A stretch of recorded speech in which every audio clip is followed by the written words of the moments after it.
Atenção, Brasil! Atenção, Minas Gerais! As tropas do 2º Exército, sob o comando do general Cruel, já sitiaram o estado da Guanabara.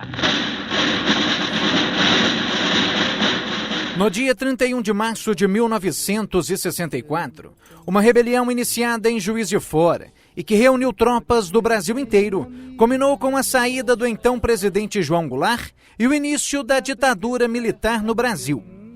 O período, marcado por mortes, repressão e tortura, durou até 1985. Ô cidadão, que vida amarga, que vida amarga. Ao contrário do que muita gente acredita, os reflexos e consequências dos anos de chumbo não se limitaram às capitais e aos grandes centros. Cidades do interior também tiveram suas vozes de resistência.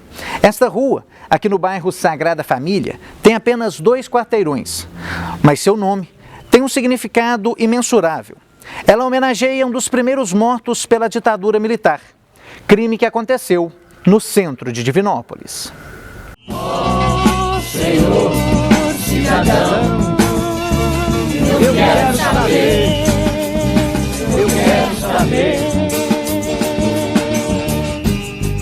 com quantos quilos de medo, com quantos quilos de medo se faz uma tradição. Existem, muitas pesquisas em relação aos centros urbanos, BH, mais Rio de Janeiro e São Paulo, como se a ditadura tivesse acontecido só nesses lugares, Mas o que a gente sabe, obviamente, que era um regime nacional, não era localizado, e que atingiu o Brasil todo com diferenças em determinadas cidades, a depender do contexto de cada local. Durante a década de 1960, Divinópolis já se figurava como uma das cidades de maior destaque na região. Sua população era de aproximadamente 53 mil habitantes, 80% em área urbana.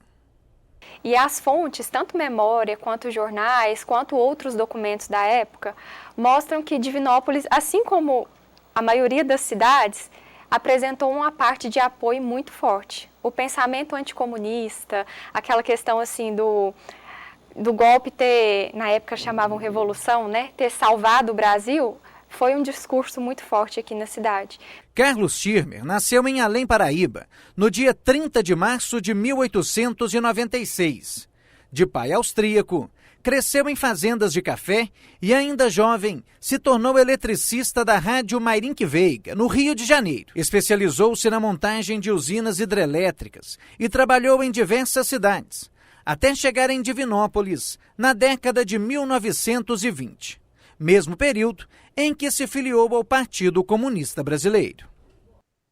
Meu avô tinha ligação com o Partido Comunista, se filiou ao Partido Comunista logo nos primórdios do partido, em 1922 foi criado o Partido Comunista do Brasil e já tinha ligação, mas nunca esteve ligado a qualquer movimento que desafiasse a legalidade. O Partido Comunista no Brasil tem uma história muito conturbada, foi criado, foi declarado ilegal, Getúlio tirou, depois voltou, em 61 voltou à legalidade, depois na Revolução declarado ilegal de novo, e somente em 1985 que voltou à legalidade. No dia 1º de maio de 1964, por volta das 8 da manhã, a polícia veio até a residência de Carlos Schirmer, aqui na rua Serra do Cristal. A denúncia é de que ele tinha armas guardadas. A polícia alegou que Carlos resistiu à prisão, se negou a ir até a delegacia e se escondeu dentro de casa.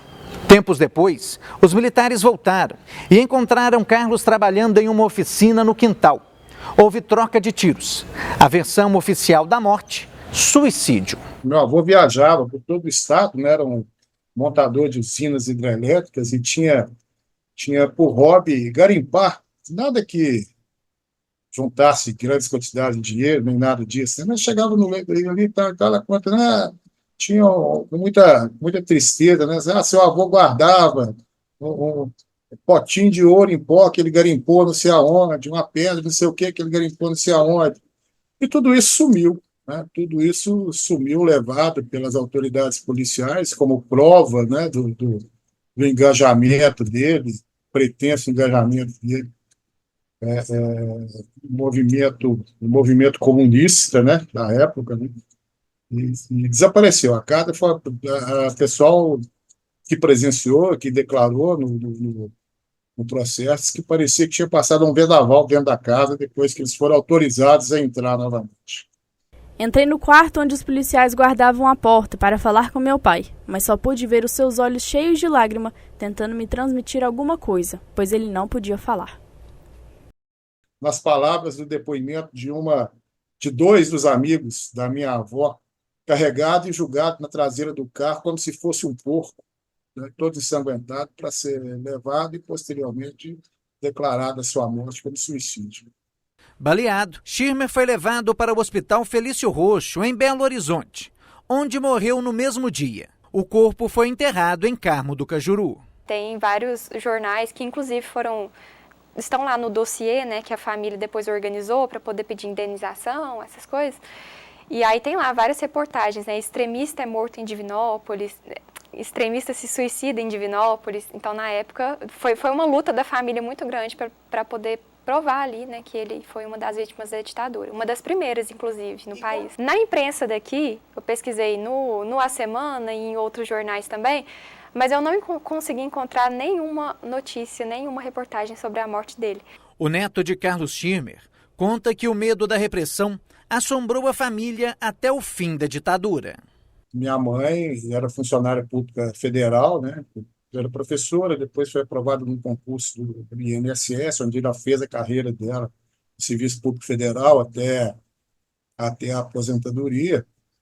E houve um agente, o agente era o chefe do serviço, né, do INPS na época, né, e que depois foi descoberto que era um agente do SNI que estava chefiando essa agência. Tinha esse medo, sim, tinha esse receio do que pudesse acontecer. E, às vezes, até transferia isso para a gente, esse medo para a gente, né, para que a gente não falasse abertamente disso, não discutisse política, não se colocasse muito em exposição, com receio de que pudesse ainda algum resquício daquilo que havia acontecido ainda retornar. Senhor cidadão, me diga por quê, você anda tão triste, não pode ter nenhum amigo, Senhor cidadão, na briga eterna do teu mundo, Senhor cidadão, tem que ferir ou ser ferido, Senhor cidadão, ô cidadão, que vida amarga, que vida amarga.